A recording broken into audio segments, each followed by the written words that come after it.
Praise the lord. ఈరోజు వాక్యాంశము సామెతల గ్రంథం 14వ అధ్యాయం 15వ వచనం. జ్ఞానము లేనివాడు ప్రతి మాట నమ్మును. ఆమేన్, హల్లెలూయా. ప్రభు ఈ వాక్య భాగం నుండి ఈరోజు మనతో ఏం మాట్లాడుతున్నారో చూద్దాం. జ్ఞానము లేనివాడు ప్రతి మాట నమ్ముతాడని మరి దేవుని జ్ఞానము కలిగిన వ్యక్తి అయిన సొలొమోను రాస్తూ అంటున్నాడు.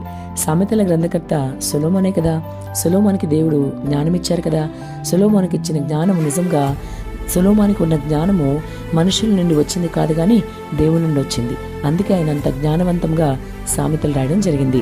అందుకే ఆయన అంటున్నాడు కదా, సామెతల గ్రంథం 14వ అధ్యాయం 15వ వచనంలో జ్ఞానము లేనివాడు ప్రతి మాట నమ్మును అంటున్నాడు. నిజమే కదా. ఎవరేది చెప్తే అది నమ్మేవాళ్ళు చాలా మంది ఉన్నారు. ఈరోజు క్రైస్తవులు అయినప్పటికీ కూడా చాలామంది ఎవరు ఏది చెప్తే అది, ఎవరు చెప్పిన మాట అయినా సరే నమ్మేసి తగినంత జ్ఞానంతో ఆలోచించకుండా వాళ్ళు అట్లా చెప్పారు నేను ఇట్లా చేస్తా, వీళ్ళు ఎట్లా చెప్పారు నేను అట్లా చేస్తా అని వాళ్ళ మీద వీళ్ళ మీద మనుషుల మీద ఆధారపడతారే కానీ వాళ్ళ సలహాలు వీళ్ళ సలహాలు తీసుకుంటారే కానీ ప్రభు సలహా తీసుకోవడం కానీ ప్రభు మీద ఆధారపడడం కానీ ప్రభు నాకు ఇచ్చాడు ఈ జ్ఞానం ఇలా చేస్తానని కానీ అనేవాళ్ళు ఎవరూ లేకుండా పోయారు. కాబట్టి అందుకే దేవుడు ఈరోజు ఈ వాక్య భాగం ద్వారా వింటున్న సహోదరి, ప్రియ సహోదరుడు నీతో మాట్లాడుతున్నారు ఆయన. కాబట్టి ఒక్కసారి నీ పరిస్థితి ఏంటో ఆలోచించుకో. నువ్వు మరి జ్ఞానం కలిగిన వ్యక్తివైనా ప్రభు ఇచ్చిన జ్ఞానంతో నువ్వు నడుస్తావా, లేదంటే మనుషుల మీద ఆధారపడే వ్యక్తివా? నువ్వు కూడా చీటికి మాటికి మనుషుల ఎద్దుకు పరిగెడుతూ మనుషుల సలహాలు తీసుకుంటూ వాళ్ళ జ్ఞానాన్ని ఆశ్రయిస్తూ వాళ్ళ మీద ఆధారపడుతున్నావేమో. అందుకే ప్రభు నీతో మాట్లాడుతున్నారు. అటువంటి వ్యక్తివే నీవైతే ఇప్పుడే అదంతా విడిచిపెట్టి ప్రభు మీద ఆధారపడు. ప్రభు ఇచ్చే జ్ఞానాన్ని నువ్వు పొందుకో. సొలొమోను ఎలాగైతే ప్రభు ఇచ్చే జ్ఞానాన్ని పొందుకుని చాలా అద్భుతంగా పరిపాలన సాగించాడు, ఇశ్రాయేలుని పరిపాలించాడు, అట్లా నీవు కూడా ప్రభు ఇచ్చే జ్ఞానాన్ని పొందుకుని నీ ఆత్మీయ జీవితంలో ముందుకు వెళ్ళినప్పుడు నీవు బలపడ్డమే కాకుండా నీ ద్వారా అనేకులు కూడా బలపడడానికి అవకాశం ఉంటుంది. అనేక మంది తప్పకుండా బలపడతారు. కాబట్టి ఆలస్యం చేయకుండా మోకరించి, ప్రభువా నాకు తగినంత జ్ఞానం ఇవ్వయ్యా, నాకు ఈ జ్ఞానం ఇచ్చి నన్ను నడిపించయ్యా అని నీవు అడగాలి. సొలొమోను అడిగి పొందుకున్నట్లుగా నీవు కూడా అడిగి ప్రభు దగ్గర నుంచి పొందుకోవాలి. అలా పొందుకుంటే నీ ఆత్మీయ జీవితంలో ముందుకెళ్ళడమే కాకుండా ప్రభు నీకు సహాయం చేస్తారు. ఇంతవరకు జ్ఞానం లేని వ్యక్తివి అయితే ఒకవేళ నువ్వు చేసే ఏ పనైనా సరే జ్ఞానం లేకుండా చేస్తున్నావేమో, చుట్టుపక్కల వాళ్ళకి అది ఇబ్బందికరంగా అనిపిస్తుందేమో, ఒకవేళ వాళ్ళు మాటికి నిన్ను జ్ఞానం లేనివాడా, బుద్ధి లేనివాడా అని అంటున్నారేమో నువ్వు చేసే పనులను బట్టి. ఇక మీద అలా ఉండడానికి వీల్లేదు. ప్రభు దగ్గర నుంచి జ్ఞానం అడిగి పొందుకో. అప్పుడు ఆయన నీకు తప్పకుండా సహాయం చేస్తారు. నీకు జ్ఞానం ఇచ్చి నడిపిస్తారు. కాబట్టి అప్పుడు నీ చుట్టుపక్కల వాళ్ళు ఇక మీదట అలా మాట్లాడుకోకుండా, నిన్ను అపహాస్యం చేయకోకుండా ప్రభు నిన్ను ఉన్నత స్థానంలో నిలబెడతారు.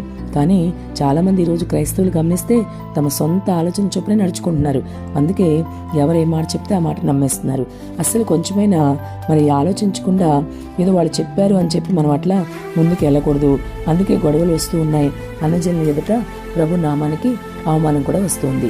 కాబట్టి జ్ఞానం తక్కువగా ఏ క్రైస్తవుడు కూడా ప్రవర్తించడానికి వీల్లేదు. అలా ప్రవర్తించడం వల్ల మరి ప్రభువుకు అవమానం వస్తుంది. కాబట్టి ప్రతి క్రైస్తవుడు కూడా దేవుడిచ్చిన జ్ఞానంతో నింపబడాలి. అందుకే ప్రభు యొద్దకు మనం రాగలగాలి. అట్లా వచ్చినప్పుడు దేవుడు తప్పకుండా మనకు సహాయం చేస్తారు. మరి లేఖనాల్లో గమనిస్తే సామెతల గ్రంథకర్త అందుకే చాలా వివరంగా జ్ఞానము లేనివాడు ప్రతి మాట నమ్మును, వివేకి అయినవాడు తన నడతలను బాగుగా కనిపెట్టును అని చెప్తున్నాడు. నిజమే, వివేకి అయినవాడు నడతలను బాగుగా కనిపెడతాడు. మరి వివేకిగా నీవు ఉండాలంటే ప్రభు నీకు ఇచ్చే జ్ఞానం నీకు తప్పకుండా కావాల్సి ఉంటుంది. కాబట్టి ప్రభు ఇచ్చే జ్ఞానం పొందుకుని నీ ఆత్మీయ జీవితంలో ముందుకు వెళ్ళు. జ్ఞానం లేని వాడుగా నువ్వు ఉండడానికి వీల్లేదు. ఇతరుల చేత నువ్వు అపహాస్యం అవడానికి వీల్లేదు. ఇతరుల చేత నువ్వు అవమానించబడడానికి వీల్లేదు. ఇతరుల చేత నువ్వు ఎగతాళి చేయించుకోవడానికి వీల్లేదు. నీ ప్రభు మీద ఆధారపడు. ఆయన ఇచ్చే జ్ఞానం మీద ఆధారపడు. ఆయన్ని నువ్వు ఆశ్రయించు. అప్పుడు జ్ఞానవంతులైన ప్రభువు నీకు తప్పకుండా ఉండి జ్ఞానం ఇస్తాడు. జ్ఞానవంతులైన ప్రభువు నీవు కలిగి ఉన్నావు కనుక ఏది నమ్మాలి, ఏది నమ్మకూడదు, ఏది చేయాలి, ఏది చేయకూడదు, ఏది నిజమో, ఏది అబద్ధమో, ఏది వాక్యానుసారమో, ఏది వాక్యానుసారం కాదు, ఇవన్నీ నీకు ప్రభు తెలియజేస్తారు.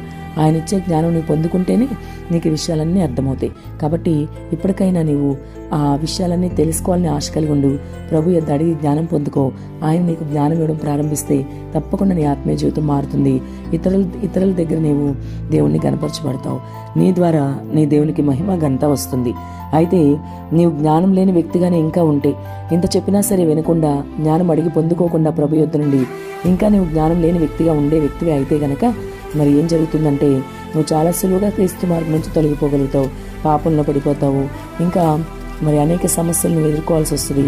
కాబట్టి జ్ఞానము నువ్వు ప్రభు యొద్ద నుండి అడిగి పొందుకో.